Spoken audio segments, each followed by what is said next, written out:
shall not steal, thou shalt not murder. Elohim is all. Listen to that. I hear them jumping, jumping. I hear them singing, singing, singing over there. Singing over there. I hear them jumping, jumping. I hear them singing, singing, singing over there. Singing over there. Elohim said to Moses, your people have sinned.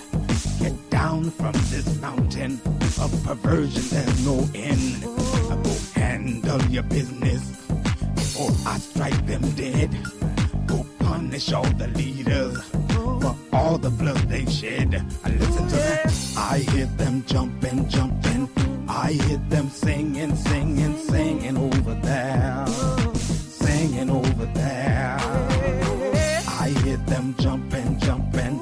I hear them singing, singing, singing over there. Singing over there. I hear them jumping, jumping. I hear them singing, singing, singing over there. Singing over there. Listen to me. I hear them jumping, jumping. I hear them singing, singing, singing over there. Singing over there.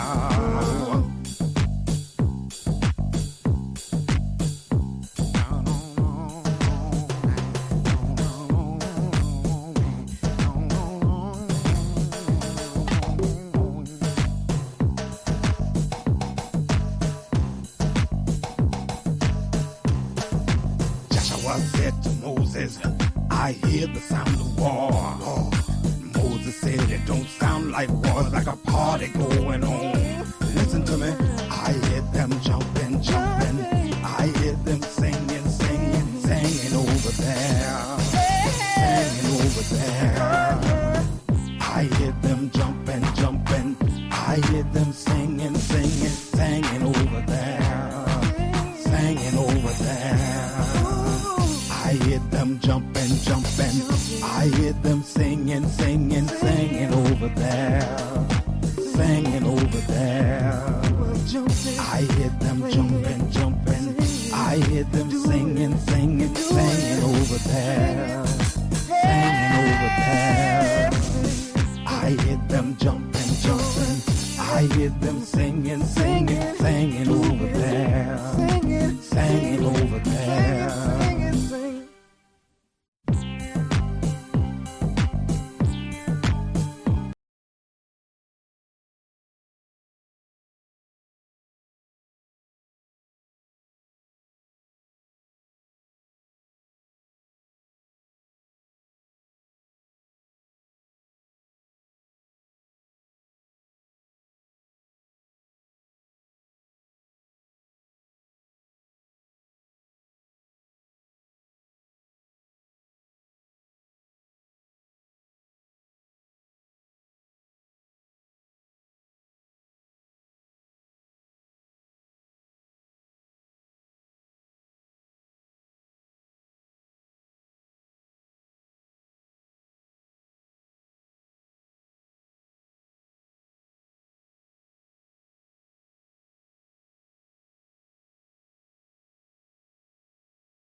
Shalom, shalom.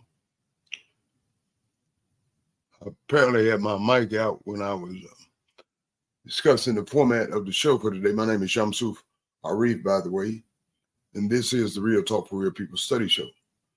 The show where we study the God of Abraham, Isaac, and Jacob and get some perspective on his people by virtue of these studies. I will be studying, leading the studies off in 1 Maccabees, chapter 11. Brother Cottrell will be concluding those studies in the prophet Hosea, chapter 13. And it reads, relentless judgment on Israel. And certainly it was in ancient times, and certainly I would suspect, seeing the evidence that it's in contemporary modern times also, that relentless judgment. Cottrell will give you the who, what, when, where, and how to rectify the situation, alleviate the matter. I will give you some perspective on his people, how they have been denigrated through courses of centuries and so on and so forth. And as I said, contemporary speaking, it appears to be true. Welcome to the Real Talk for Real People study show. My name is Yamsuf Arif. Brother Cottrell is the co-host. Sister Nisanya is the administrator of the show, but I don't see her on. And Brother Yochanan, young brother out of Florida, he normally makes an appearance probably later on in the show. But before we get started, I'd like to give praise to the Most High. Praise and bless your holy name, y'all, for every aspect and our component of my life and the prospect to have my soul restored for your name's sake. Because that's what we do. Give praise and thanks to the Most High. Praise Yah. So, Brother Cottrell, your mic is hot, brother. Shalom, shalom, family. Bless Yah, O my soul, and all that's within me. Bless his holy name. All praise, honor, and glory to the Holy One of Yisrael, the Elohim of our fathers, Abraham, Yitzchak, and Yisrael. Giving Yah thanks and praise for his wondrous works amongst the children of men, and even in my life and the life of all the nation of Yisrael. Thanking him for life, health, and strength, wisdom, knowledge, and understanding, food, shelter, and clothing, and especially for the inner peace that he's given me with the knowledge and wisdom that he's allowed me to acquire. But the Yamsuf Fadi and all the family out there, shalom, may the Most High bless y'all. How you doing?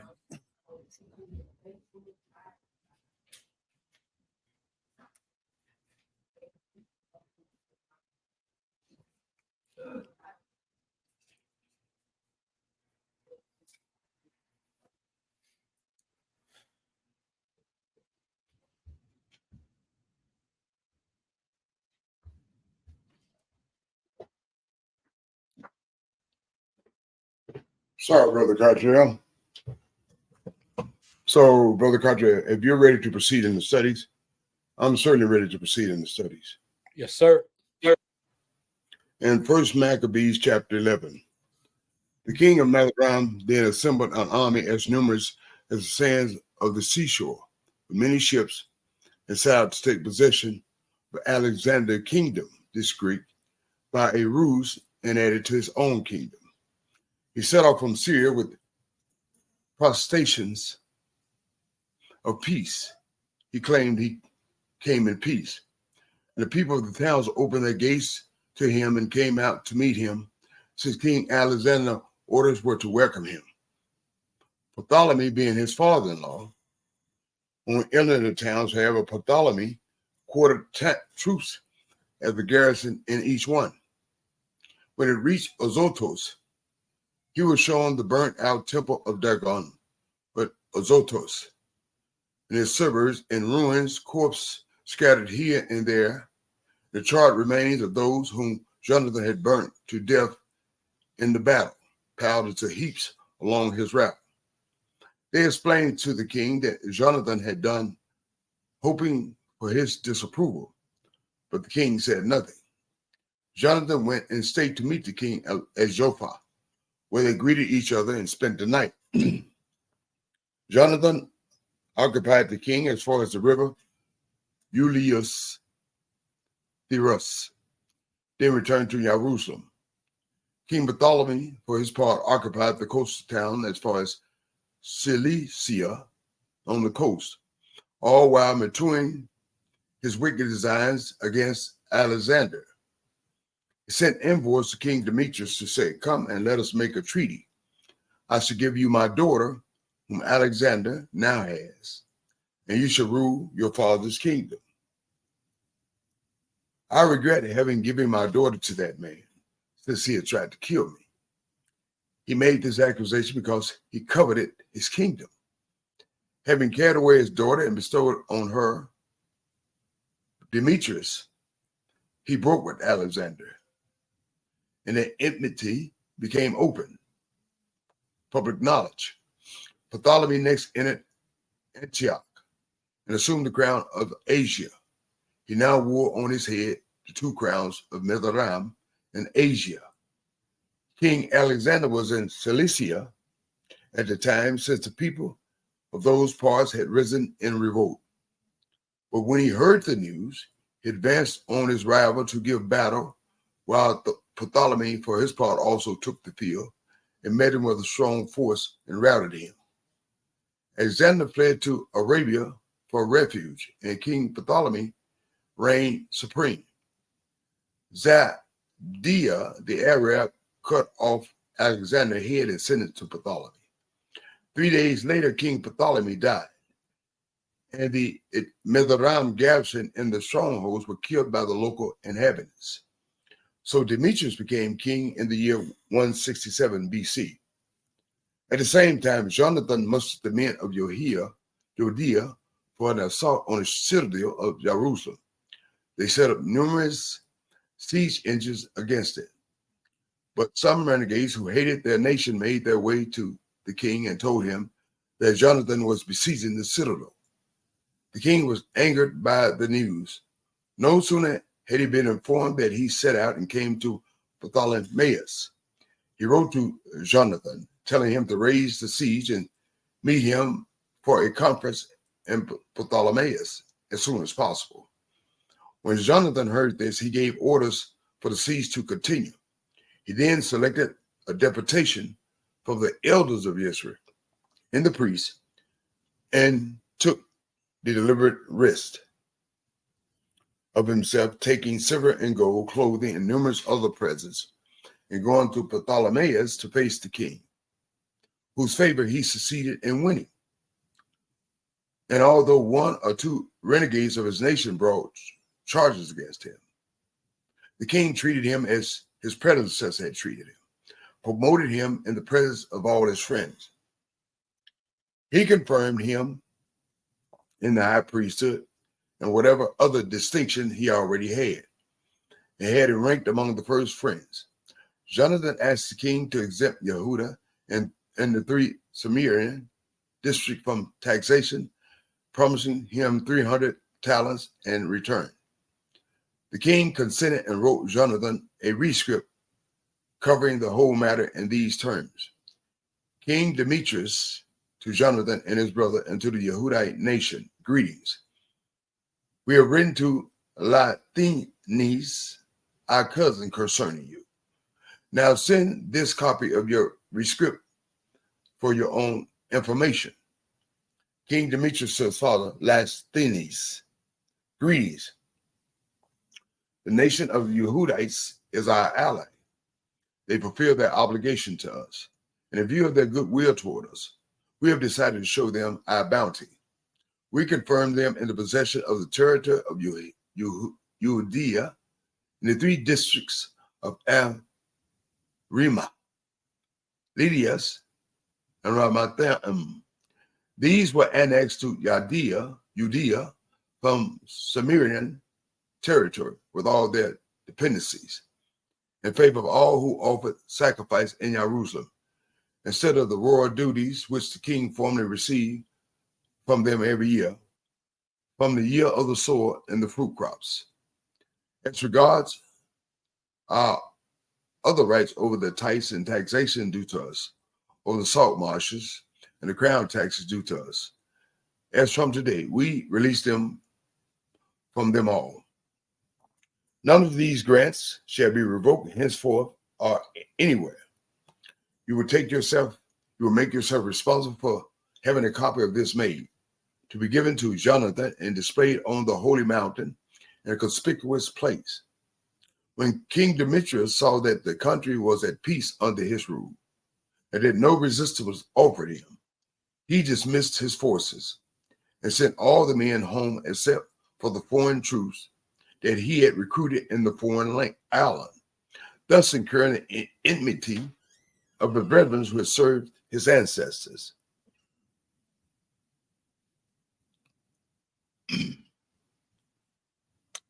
So now Trypho, one of Alexander's former supporters, noting that all the troops were muttering against Demetrius, went to seek Lamechus, the Arab who was bringing up Antiochus, Alexander's young son, and repeatedly urged him to let him have the boy so that he might succeed his father as king. He told him of Demetrius' decision and of the resentment it had aroused among his troops. He spent a long time there. Jonathan, meanwhile, sent to ask King Demetrius to withdraw the garrison from the citadel in Jerusalem and from the other fortresses, since they were constantly fighting Israel. Demetrius sent word back to Jonathan, "Not only will I do this for you and for your nation, but I shall heap honors on you and your nation if I find a favorable opportunity. For the present, you will do well to send me reinforcements, since all my troops have deserted." Jonathan sent 3,000 experienced soldiers to him in Antioch. When they reached the king, he was delighted in their arrival. The citizens crowded together in the center of the city, and a number of 120,000 intended to kill the king. The king took refuge in the palace, while the citizens occupied the thoroughfare of the city and began to attack. The king then called on the Yehudites for help, and these all rallied round him. They had fanned out through the city that day and killed about 100,000 of his inhabitants. And we had some mighty men. They fired the cities, seized a great deal of plunder at the same time, and secured the king's safety. It's Greek. When the citizens saw that the Yehudites had the city at their mercy, their courage had failed them, and they made an abject appeal to the king. "Give us the right hand of peace and let the Yehudites stop their fight against us in the city." They threw down their arms and made peace. Yehudites were covered in glory in the eyes of the king and of everyone else in his kingdom. Having won renown in his kingdom, they returned to Jerusalem laden with booty. Verse 52, thus King Demetrius sat all the more securely on his royal throne, and the country was quiet under his government. He gave a lie to all the promises he had made, and changed the attitude to Jonathan, giving nothing in return for the service Jonathan had rendered him and thwarting him in every turn. That's what they do. That's their modus operandi. After this, Trypho came back, this Greek, with a little boy Antiochus, who became king and was crowned. All the troops that Demetrius had summarily dismissed rallied to Antiochus and made war on Demetrius, this other Greek, who turned tail and fled. Trypho captured the elephants and seized Antioch. Young Antiochus then wrote as follows to Jonathan: "I confirm you in the high priesthood and set you over the 4 districts and appoint you one of the friends of the king."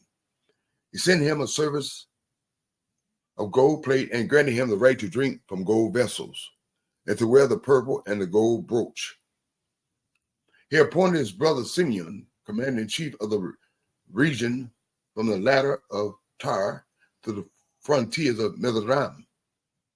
Jonathan then set out and made progress to Trans-Euphrates and his towns, and the entire Syrian army rallied to his support. He came to Ascalon and was received in state by the inhabitants. From there he proceeded to Gaza, but the people of Gaza, we know about Gaza, shut him out.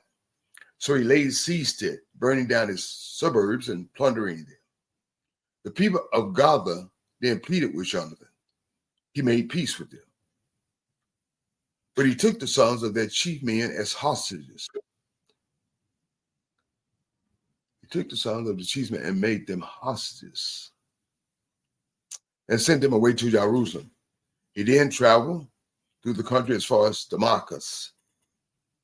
Jonathan now learned that Demetrius' generals had arrived at Kadesh in Galilee with a large army intending to remove him from office, and went to engage him, leaving his brother Simeon inside the country.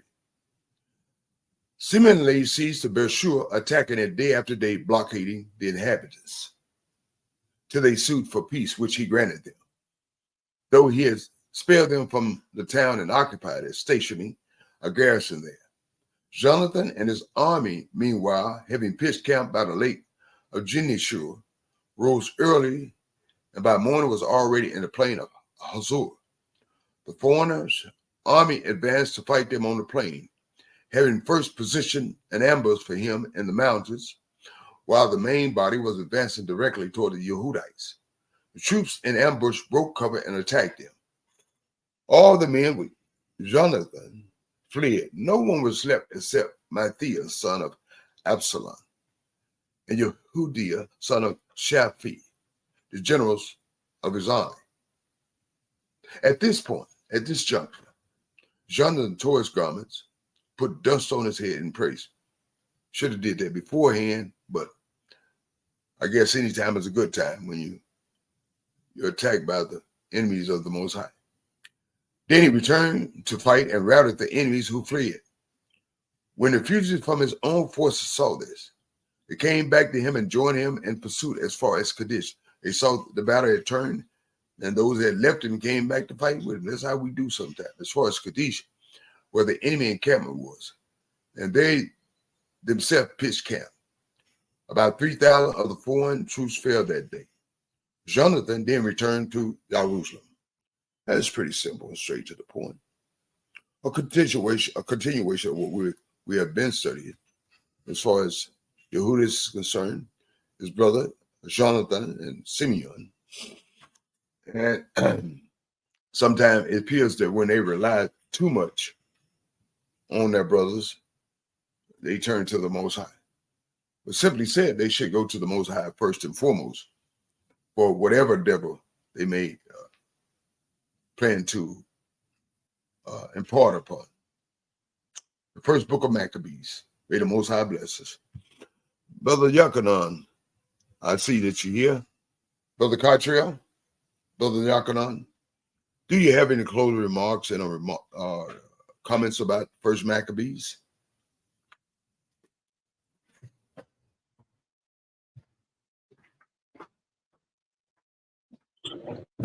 I got no remarks. Just want to say shalom, and I'm grateful for you guys keeping it going. All praise to the Most High.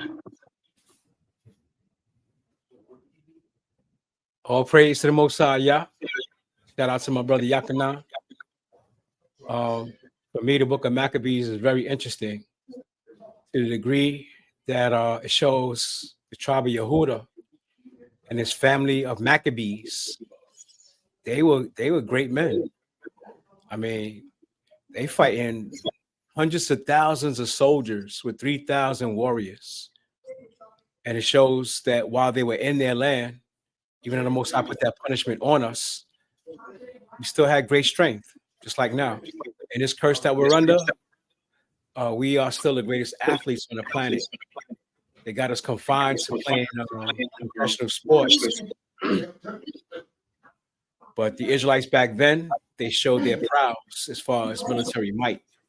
And so that, we ain't got to fight the battles that they had to fight against the powers that be in the way that they did. Maybe one day we will, but Yah has to be on our side. Praise Yah. Thank you, brother. Thank you, Brother Yakanan. May the Most High bless you. All right. Good to hear your voice, Brother Yakanan. Brother Catriel, if you're ready to proceed to your last segment of study, we're all ears. Praise Yah. The prophet Hosea, chapter 13. All praise to the Holy One of Yisrael for our great prophet, Prophet Hosea, whose name means salvation. Chapter 13. The Most High's lament about us as a people and our lack of loyalty to him. He says, when Ephraim spoke, the people trembled.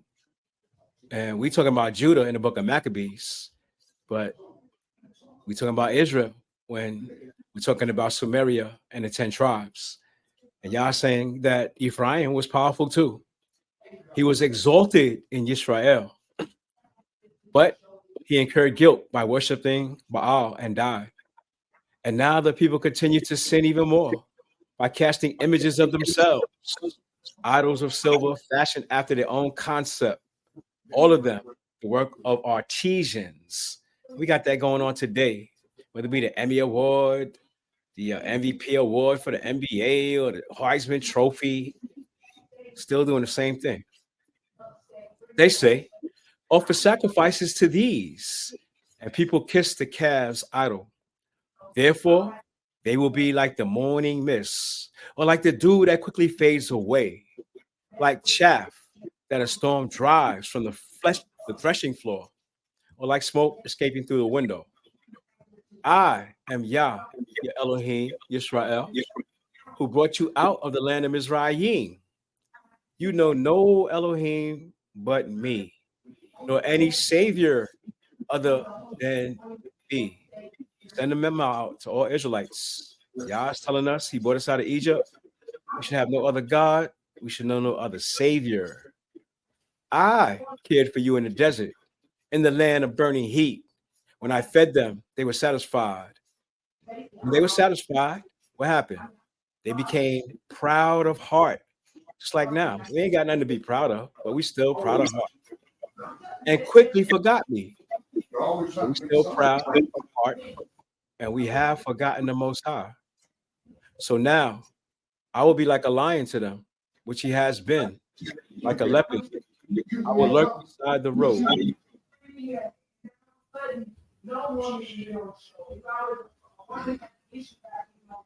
Like a bear robbed of her cubs, I will attack them and rip their hearts from their breasts. Like a lion, I will devour them. Like a wild beast, I will tear them apart. That's what happened to us. That's why we're in the condition that we're in now. Yah was our enemy because we departed from him. You are destroyed, O Yisrael. And who is there to help you? Nobody's going to help us. Only Yah could help us. Where now is your king, that he may save you? There's no king that can save us. Where in all your cities are your rulers, about whom you said, give me a king and rulers? I gave you a king in my anger, and in my wrath I took him away. We don't need no king. We need Yah. And that's what he's trying to convey to us. Y'all looking for the mundane things. You're looking at your idols. You're looking for a man to save you. He already said, I saved you from Mizraim. I'm the one. The guilt of Ephraim is stored up. Everything we do is marked. Yah sees everything we do, hidden and revealed. His sins are kept on record. Like I said, I was marking everything we do. He experiences the pangs of childbirth, but he is a child lacking wisdom. So we're not really to our fullest potential as a nation. Yah calls us children without wisdom. When it's time for birth arrives, he does not leave the womb. Shall I deliver them from the power of the netherworld? Shall I redeem them from death? O death, where are your plagues? O netherworld, where is your sting? Compassion will be banished from my sight. That's why we've been punished, brutalized by the other nation. Although Ephraim may be more fruitful than his brothers, an east wind from Yah will come, rising from the desert, causing his springs to be arid and his fountains to be dried up. His treasury will be plundered of every precious thing. So praise Yah for Prophet Hosea, whose name means salvation. And it's apropos that Yah is saying he's going to withdraw his salvation from us because we are not, our ancient fathers abandoned Yah, started worshiping idols, got all proud of themselves and forgot Yah. And as a result, we're in the situation that we're in now. So these lessons are important for us because he does not want us to follow the same path that our fathers did when he begins to bless us, because he blessed our ancient fathers so much so they forgot Yah. And we know that the land of Canaan was a plenteous land. to the degree that 2 men had to carry a cluster of grapes on their shoulder. We carry a cluster of grapes in our hand. 2 men had to carry a cluster of grapes, which shows how bountiful and blessed the land was. But once they got in there, they forgot about Yah and started worshiping idols, and Yah poured out his wrath. So we trying to turn Yah around by doing the right thing, unlike our ancient fathers in the past. That's why humility is important. Praise Yah. Praise Yah, Brother Catriel. Thank you very much, Brother Catriel. Brother Yochanan, thank you very much. Brother Yochanan, do you have any comments and a commentary on what Brother Catriel just studied with us? Oh yeah. I was just thinking about go back when Obama was elected. Everybody I know, all black people I know, well, so-called black people jumping around. Yeah, okay. I'm like, man, what is wrong with y'all? What is he gonna do that everybody else couldn't do?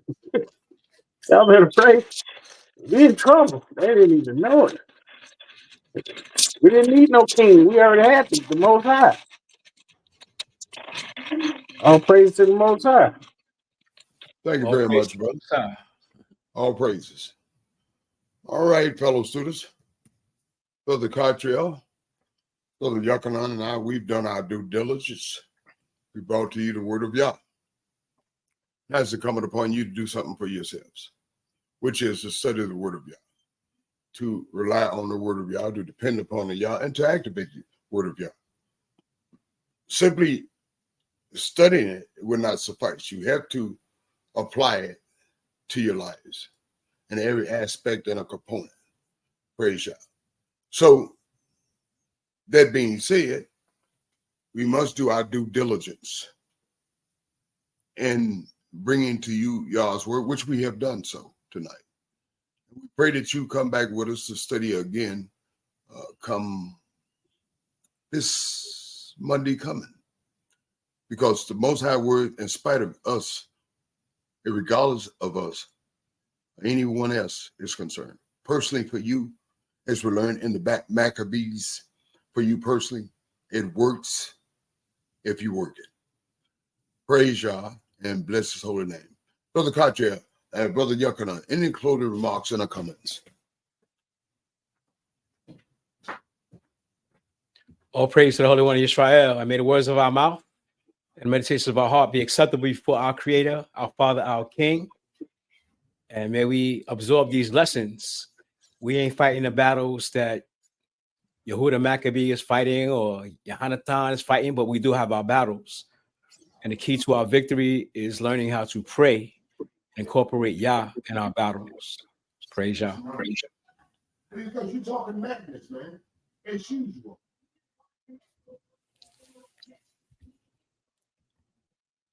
You don't know what you're talking.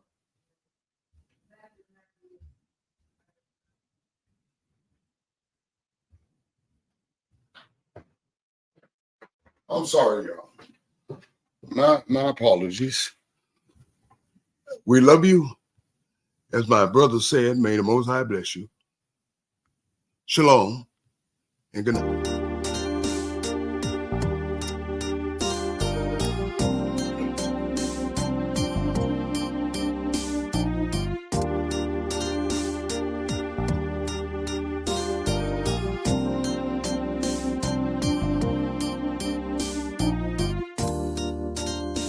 If I had a chance to go home again, I swear, Lord, yes, I swear, I would do right. If I had a chance to go home again, I swear, Lord, yes, I swear, I would be good this time. I would swim the Atlantic Ocean. I would cross the Great Red Sea. I go right on up there to big old Mount Sinai and get down on my knees. Oh yeah. I walk on up to Jerusalem. Oh, here I come. I'm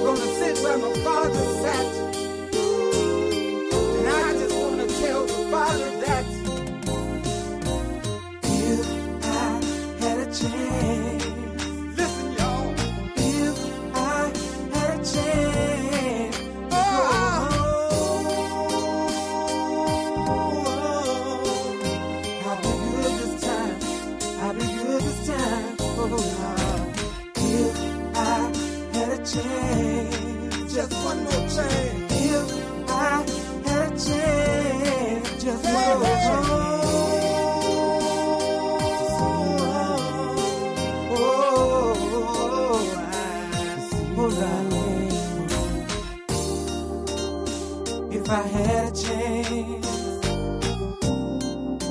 to see Jerusalem again, I swear, Lord, yes, I swear, I will praise your name. If I had a chance to see my land just one more time, Lord, I know that things would be better, and we could dwell there forever and ever. Oh, I will swim the Atlantic Ocean, I will cross the great Red Sea, I go right on up there to big old Mount Sinai and get down on my knees. Oh yeah, I walk on up to Jerusalem. You better believe me. Hey, here I come. You better believe me. I'm gonna sit where my father sat, and I just wanna tell the Father that,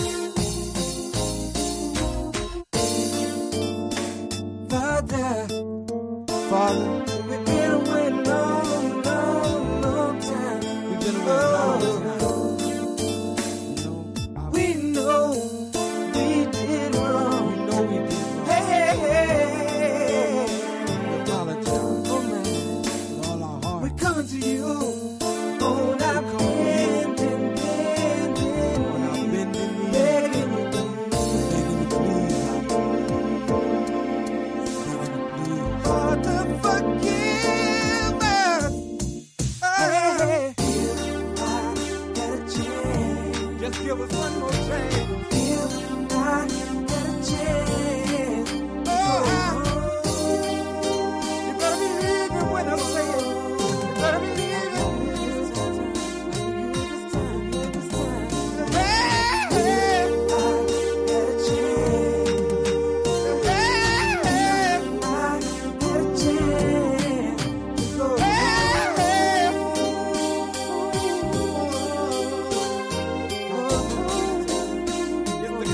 Abraham, Isaac, and Jacob I'm talking about.